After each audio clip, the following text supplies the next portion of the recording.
ევროპის საბჭოს საპარლამენტო ასამბლეის სადამკვირვებლო მისია 26 ოქტომბრის საპარლამენტო არჩევნების ლეგიტიმურობას კითხვის ნიშნის ქვეშ აყენებს. სადამკვირვებლო მისიის მიერ გამოქვეყნებულ კრიტიკულ ანგარიშში საარჩევნო პროცესში გამოვლენილი არაერთი დარღვევის გარდა საუბარია სადამკვირვებლო მისიის საქმიანობისთვის მიზანმიმართულ ხელშეშლაზე. კერძოდ არჩევნების მიმდინარეობისას სიღნაღის რაიონის სოფელ ბოდბეში სადამკვირვებლო მისიის კუთვნილ ავტომანქანას რამდენიმე ათეულმა პირმა დაზიანებები მიაყენა, კერძოდ საბურავები გაუხვრიტა და მანქანა მიზანმიმართულად დააჯახა. დაიწყო თუ არა მომხდარზე გამოძიება შინაგან საქმეთა სამინისტრომ და რა პოლიტიკური შეფასებები მოყვა ევროპის საბჭოს საპარლამენტო ასამბლეის მიერ გამოქვეყნებულ კრიტიკულ ანგარიშს თათია წოწონავა განაგრძობს თემაზე საუბარს.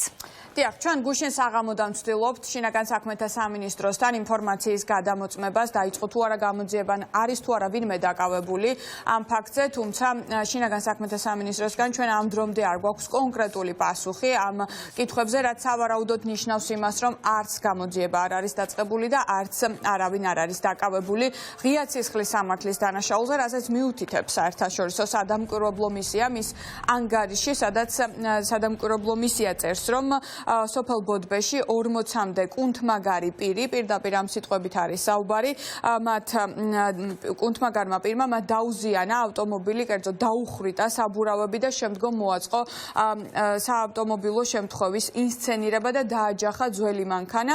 მოკლედ, ღიად არის აქ სისხლის სამართლის დანაშაულის ნიშნები, თუმცა ეს დასკვნა არის 28 ნოემბრით დათარიღებული და ერთი თვის განმავლობაში შინაგან საქმეთა სამინისტროს როგორც ჩანს ამ ფაქტზე არ დაუწყია გამოძიება და შესაბამისად პასუხისგებაშიც არც არავინ არ არის მიცემული. რაც შეეხება დასკვნას უშუალოდ არჩევნებთან დაკავშირებით, მართლაც უპრეცედენტოდ კრიტიკულია ევროსაბჭოს საპარლამენტო ასამბლეის დასკვნა და მათი შეფასებით სხვადასხვა ტიპის დარღვევები, რაზეც არის საუბარი, ამ დარღვევებმა მნიშვნელოვნად გამოუთხარა ძირი საარჩევნო პროცესის სამართლიანობას და მისი შედეგების ლეგიტიმაცია ეჭქვეშ დააყენა. პირდაპირ აი ასე არის ჩაწერილი, რომ ლეგიტიმაცია შედეგებთან დაკავშირებით არის კითხვის ნიშნის ქვეშ დაყენებული არაერთი აქტორის მხრიდან, მათ შორის დარღვევებზე, როდესაც არის საუბარი, აქ არის ხმის მიცემის ფარულობის დარღვევაზე საუბარი, რაც საერთაშორისო სადამკვირვებლო მისიებმა საარჩევნო უბნების მეოთხედზე დააფიქსირეს და ამ დარღვევამ არჩევნების მთლიანობას გამოუთხარა ძირი, ასეთი არის ევროსაბჭოს საპარლამენტო ასამბლეის დასკვნა, ასევე იქ არის საუბარი იმაზე, რომ ყველა სახელმწიფო ინსტიტუტი იყო პოლიტიზირებული და მიტაცებული, ასევე არათანაბარი სათამაშო პირობები იყო პარტიებს შორის, დაშინება და ზეწოლა იყო ერთ-ერთი ყველაზე მძლავრი ბერკეტი, რაც ჰქონდა ქართულ ოცნებას ამ არჩევნებზე და კონტროლირებული გარემო იყო სრულად, როგორც მედია გარემო, ასევე ზოგადად პოლიტიკური გარემო, მოკლედ ქართულ ოცნებას ჰქონდა ძალიან მძლავრი ბერკეტები არჩევნების გასაყალბებლად. შეგვიძლია მოვისმინოთ ახლა კონკრეტულად რა წერია ევროსაბჭოს საპარლამენტო ასამბლეის დასკვნაში. ევროსაბჭოს საპარლამენტო ასამბლეის გუნდის დაკვირვების დროს სოფელ ბოდბეში სიღნაღის რაიონში საარჩევნო უბანთან მიუღებელი ინციდენტი მოხდა. დაახლოებით 40 აგრესიული არამეგობრული კუნთმაგარი კაცისგან შემდგარმა ჯგუფმა საარჩევნო უბნის გარეთ მიზანმიმართულად დააზიანა გუნდის ავტომობილი. საბურავი გაუხვრიტეს, რის შემდეგაც დამნაშავეებმა სცადეს მოეხდინათ ავტოსაგზაო შემთხვევის ინსცენირება, რისთვისაც უკვე დაზიანებულ ავტომობილს ძველი მანქანა დააჯახეს. რაც შეეხება არჩევნებს, ჩვენი დასკვნები დაფუძნებული წინა საარჩევნო კამპანიისა და არჩევნების დღის დაკვირვებაზე, ასევე არჩევნების შემდგომ ადგილობრივი დამკვირვებლების სანდო და თანმიმდევრულ მოხსენებებზე. შეშფოთებას აჩენს არჩევნების შედეგების სისწორეზე. კერძოდ, ნამდვილად ასახავს თუ არა არჩევნების შედეგები ამ მრჩეველთა ნებას. გარდა ამისა, სერიოზული ეჭვები არსებობს საარჩევნო გარემო უზრუნველყოფდა თუ არა აუცილებელ პირობებს სამართლიანი არჩევნებისთვის, რაც ამ მრჩევლებს საშუალებას მისცემდათ გაეკეთებინათ ინფორმირებული არჩევნები დაშინებისა და ზედმეტის ზეწოლის გარეშე. ეს აისახა ოპოზიციისა და სამოქალაქო საზოგადოების პასუხში, რომლებმაც გამოხატეს ღრმა უნდობლობა როგორც შედეგების, ისე ინსტიტუტების მიმართ და განაგრძობენ არჩევნების შედეგების არაღიარებას. საარჩევნო პროცესის სამართლიანობა და მისი შედეგების ლეგიტიმურობა ეჭქვეშ დააყენა ისეთმა საკითხებმა, როგორიცაა კენჭისყრის ფარულობის დარღვევა, რაც დაფიქსირდა საერთაშორისო სადამკვირვებლო მისიის მიერ შემოწმებული საარჩევნო უბნების თითქმის მეოთხედში. სახელმწიფო ინსტიტუტების პოლიტიზირება, ადმინისტრაციული რესურსის გამოყენება მმართველი პარტიის სასარგებლოდ, ფართოდ გავრცელებული დაშინება და ზეწოლა აქტივისტებსა და ამომრჩევლებზე. დიდი ძმაგი თვალთვალებს ატმოსფეროს საარჩევნო უბნებზე, რაც გამოიხატა მმართველი პარტიის მიერ კამერების დამონტაჟებაში, ასევე დემოკრატიული უკანდახევა ბოლოდროინდელი კანონმდებლობებით.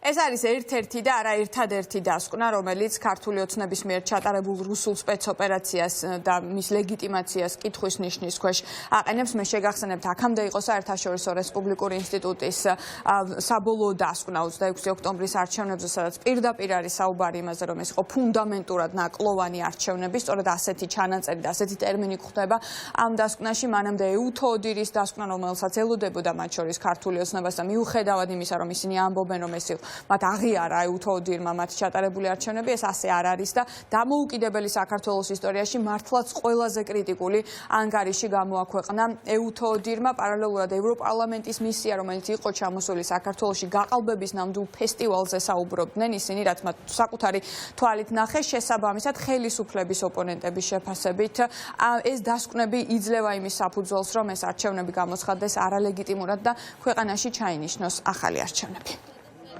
რეჟიმისთვის დამახასიათებელი ველური მეთოდები, როგორიც არის მაგალითად ქცევა საერთაშორისო დამკვირვებლების მიმართ, არ ვიცი, საბურავების დაჭრა, ჩხუბი, რა ვიცი, გააყრაში ფიზიკური და სიტყვიერი შეურაცხყოფა, რომელსაც ადგილი ჰქონდა თვითონ საარჩევნო დღეს და არალეგიტიმურობით დადასტურებული, რა თქმა უნდა, ხმის ფარულობის დარღვევა, რომელზეც საუბრობს ანგარიში, ხო? ანუ ეს ძალიან მნიშვნელოვანია და ყველა მთელი მოცულობითი, თქვა, დოკუმენტი, რომელიც არის საქართველოსთან მიმართებაში, არჩევნებთან მიმართებაში, ამბობს მხოლოდ ერთ რამეს, რომ იმდენად დიდი იყო რაოდენობა დარღვევების და არ იყო თანაზომიერი სამართლიანობასთან და თავისუფლებასთან, რაც არის ყველაზე მნიშვნელოვანი დამახასიათებელი პრინციპი, აუცილებელი დემოკრატიული არჩევნებისთვის, რომ ამან იქონია ძალიან მნიშვნელოვანი გავლენა არჩევნების შედეგებზე, რა თქმა უნდა, რეჟიმის სასარგებლოდ, ამიტომ ეს არჩევნები ითვლება არალეგიტიმურად. პასი ადასტურებს კიდევ ერთხელ ძალიან მკაფიოდ, რომ ქართული ოცნების ხელისუფლება უთხრის ძირს დემოკრატიას, უთხრის ძირს ფუნდამენტურ უფლებებს და რა თქმა უნდა აკეთებს ყველაფერს იმისთვის, რომ საქართველოს ჩამოშორდეს ევროატლანტიკურ გეზს.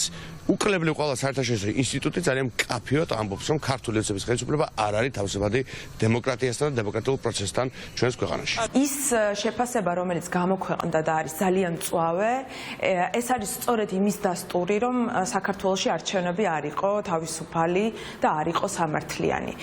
დღესდღეობით სახელმწიფო ინსტიტუციები უზურპირებული ჰყავს ოცნების რეჟიმს.